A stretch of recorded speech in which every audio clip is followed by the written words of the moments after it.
இன்றைக்கு குறிப்பாக சொல்ல வேண்டும் என்று சொன்னால் எவரெவரோ ஆட்சிக்கு வந்துவிட்டு எதோ பேச வேண்டும் என்று நினைக்கிறார். இன்னும் 4 மாதம் தான் இந்த ஆட்சி இருக்கும் என்பதை நான் சொல்லிக்கொள்ள கடமைப்பட்டிருக்கின்றேன். இது போக ஆதவர்த்தனான் ஒருத்தர் இருக்கான். ஏன்டா தயங்குற? தைரியமா சொல்றான். சொல்லு, நீதான் தைரியமா நாளத்தை சொல்லு. ஆதவர்த்தனாங்கிறவன் என்ன நினைச்சா, நீ தைரியம் திராணி இருந்தா உன்னுடைய சட்டமன்ற உறுப்பினர் பதவியை ராஜினாமா பண்ணு, நானும் ராஜினாமா பண்றேன். பாரியா திருச்செந்தூருக்கு போட்டு பார்ப்போம். திருச்செந்தூர் சட்டமன்ற தொகுதியில் வாக்கு சேகரிக்க செல்லும் இடமெல்லாம் மக்களின் எதிர்ப்பு தொடர்வதால் திமுக வேட்பாளர் அனிதா ராதாகிருஷ்ணன் பிரச்சாரத்தை ரத்து செய்த சம்பவம் அரங்கேறியுள்ளது.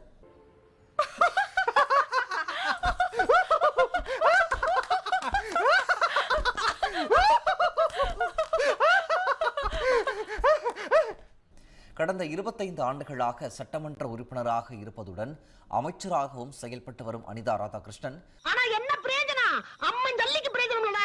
திருச்செந்தூர் தொகுதி வளர்ச்சிக்காக எந்த முக்கியமான முடிவுகளையும் மேற்கொள்ளவில்லை என மக்கள் மத்தியில் அதிருப்தி நிலவுகிறது. இந்த நிலையில் கடந்த 2 நாட்களுக்கு முன் விஞ்ஞானபுரம், கல்விலை, ஏரல், கோட்டூர் மற்றும் திருச்செந்தூர் நகர பகுதிகளில் அனிதா ராதாகிருஷ்ணன் வாக்கு சேகரிக்க சென்றபோது மக்கள் அவரை முற்றுகையிட்டு எதிர்ப்பு தெரிவித்தனர். தற்போது ஆழ்வார் திருநகரி ஊராட்சி ஒன்றியத்திற்குட்பட்ட பகுதிகளில் வாக்கு சேகரிக்க சென்ற போதும் பொதுமக்கள் அவருக்கு எதிர்ப்பு தெரிவித்தனர்.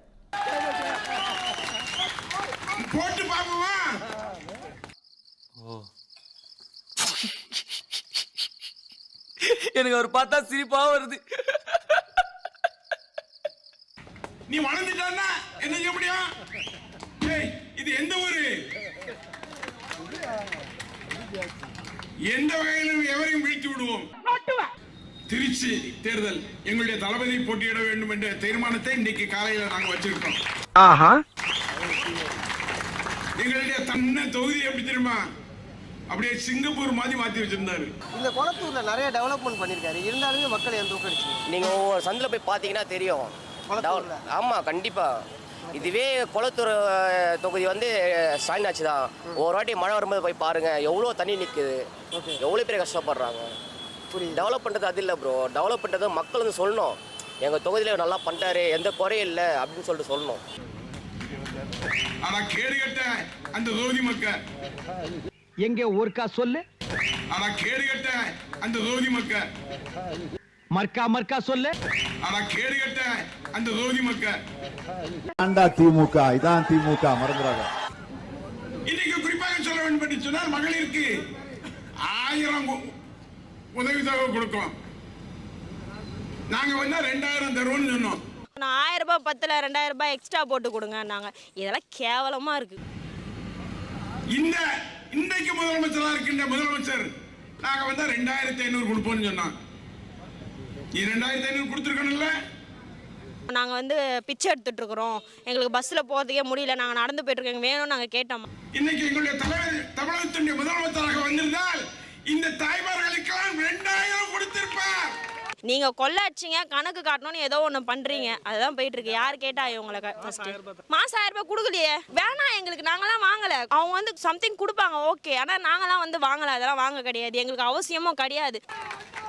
இனி உள்ளாட்சி தேர்தலாலும் சரி, சட்டமன்ற தேர்தலாலும் சரி, இந்த தேவக எந்த இடத்திலும் நுழைய முடியாத அளவிற்கு அடித்து விரட்டுவோம்.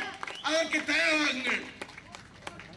அந்த வகையிலே தளபதி தான் அடுத்த முதலமைச்சர். அடுத்த முதலமைச்சர் 4 மாசம் 6 மாசம் கழிச்சு சட்டமன்றத்தில் விஜய் அந்த பக்கம் உட்கார்ந்துருக்கா, அந்த பக்கம் எங்களுடைய இளம் தலைவர் மரியாதைக்குரிய அண்ணன் உதயநிதி ஸ்டாலின் இருக்காரு. நீட்டை ஒழிப்பேன்னாரு. அவர் தான் சொன்னாரு, உதயநிதி ஸ்டாலின் சொன்னாரு. நம்ம ஆட்சிக்கு வந்தோன்னா ஃபர்ஸ்ட் சைனே வந்து நீட்டை ஒழிக்கிறது தான். என்ன புடுங்கினாரு 5 வருஷமா. உதயநிதி ஸ்டாலின் பேசின உடனே அவனுக்கு ஓடவே இல்லை, வைக்கவும் இல்லை. ஓட பார்த்தாங்க. அவன் சொல்ற ஆதவர்த்தனா இத மாதிரி இல்ல, நான் அனுப்பி பதில் சொல்லிருப்பேன். நீ என்ன பதில் சொல்லிடுவ?